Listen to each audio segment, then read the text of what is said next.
বাহ্যিক দিক সবই তো বুঝতেছ, অথচ সেই তোমরাই আখিরাতের ব্যাপারে গাফেল হয়ে আছো। তুমি বোঝো না কি? তুমি তো দুনিয়া সবই বুঝতেছ, ভাত মাছ চাল ডাল, আয় রোজগার, উপার্জন, হাসি কান্না, আনন্দ বেদনা, আবেগ অনুভূতি সবই তো বুঝো, অথচ আখিরাতের ব্যাপারে গাফেল হয়ে আছো।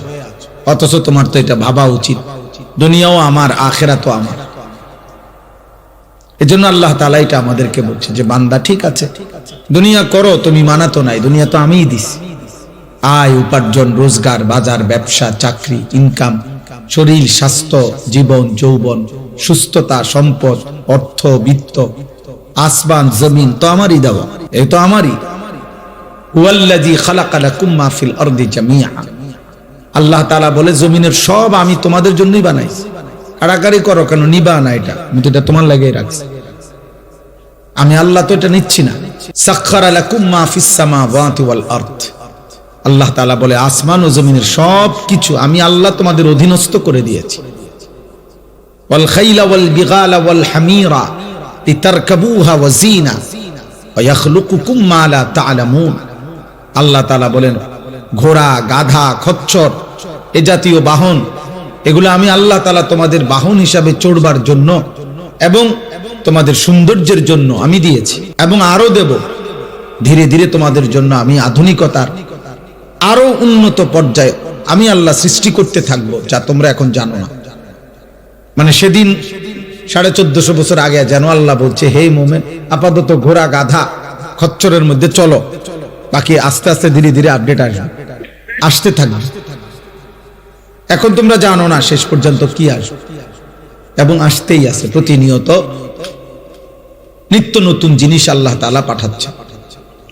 তাইলে জমিনের সব কিছু আল্লাহ তাআলা বলছেন তোমাদের জন্যই দিছি আমি।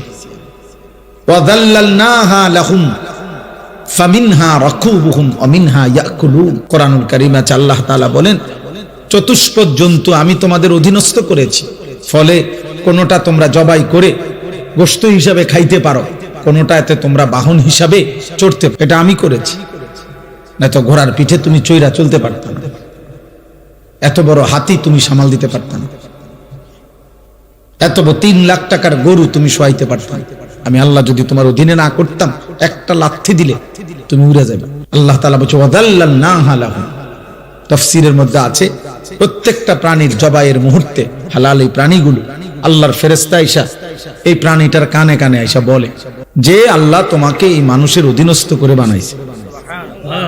ওয়াযাল্লালনাহা লাহুম, এজন্য অনেক বুজুর্গরা বলে যে কোন গরু গাভী যদি ওই যে দুধ দিতে গিয়ে লাথ খায়, মানে দুধ বলে না মানুষ যে দুধ দিতে গিয়ে দুধ দিতে মানে দুধ দোহাইতে দিচ্ছে না, তো এই যদি গাভীর কানে এটা যদি কেউ বলতে পারে যে ওয়াযাল্লালনাহা লাহুম ফামিনহা রাকুবুহুম ওয়া মিনহা ইয়াকুলুন, আল্লাহ তাআলা গাভীকে শান্ত করে দেয়। এটা অনেক বুজুর্গদের আমল আর কি, মানে আল্লাহ এটা অধীনস্থ করে দিয়েছে আমাদের, গোটা কায়নাত আল্লাহ আমাদের অধীনে করে দেয়। তো আল্লাহ তাআলা বলছে দুনিয়া তো আমি দিয়েই রাখছি বানা, তো তুমি তো দুনিয়া তো ধীরে ধীরে ধীরে ধীরে সবই বুঝতেছো।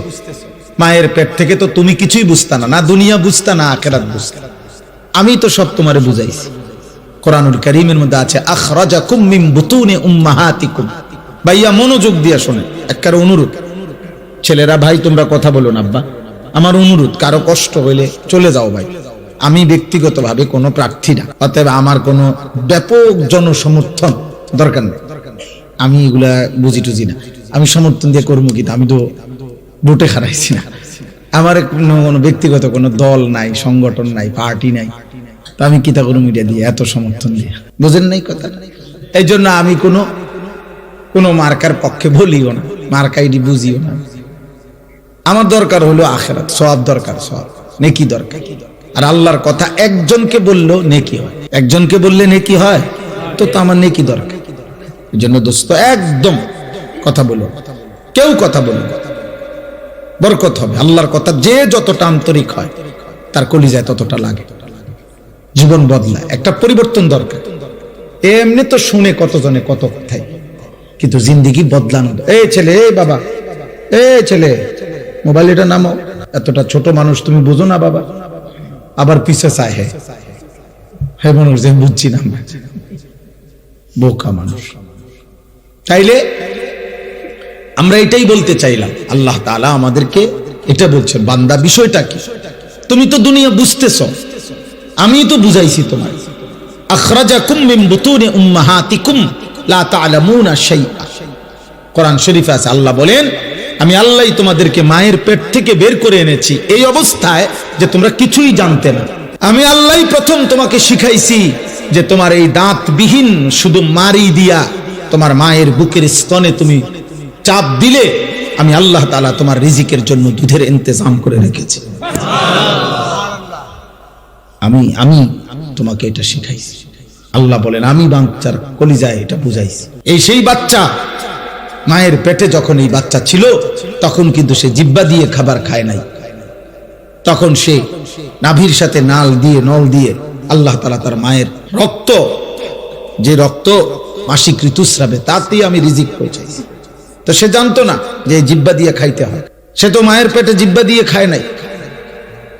আল্লাহ বলেন আমি শিখাইছি। এভাবে সেই প্রথম সেকেন্ড থেকে ধীরে ধীরে ধীরে ধীরে আমি আল্লাহ তাআলা সমস্ত প্রয়োজন পূরণের জন্য যাবতীয় কলা কৌশল আমি আল্লাহ শিখাইছি। তাহলে বান্দা দুনিয়া তো আমি তোমারে বুঝ দিলাম, দিমাগ দিলাম, আমি আকল দিলাম, ধীরে ধীরে তুমি সব বুঝলা। আখিরাত কেন বুঝছো না? ইখতারাবা লিন-নাসি হিসাবুহুম ওয়া হুম ফি গাফলাতিন মুরিদুন। আল্লাহ তাআলা বলে, মানুষ, হে বান্দা, তোমার তো হিসাবের সময় কাছে চলে আসছে, এখনো তো তোমরা আমি আল্লাহর হুকুম পালন থেকে গাফিল হয়ে আছো। 40 বছর হয়ে গেছে, 60 বছর হয়ে গেছে, 1 বছর শেষ হয়ে গেছে, 24 ঘন্টা পার হয়ে গেছে, একটা সেজদাও দিবা না? তুমি তাহলে মরতা না? তুমি কবরে যাইতা না? কি ভাবছো তুমি? এই সূর্য যতদিন তুমিও ততদিন? না, সূর্য হয়তো থাকবে আরো অনেক দিন, কিন্তু তুমি তো থাকতে না। চাঁদ উঠবে আরো অনেক দিন, কিন্তু তুমি তো থাকতে না। স্বার্থপর এই দুনিয়া একদিন তোমারে আমারে কবরে রাইখা বাকি মানুষরা হাসবে, গাইবে।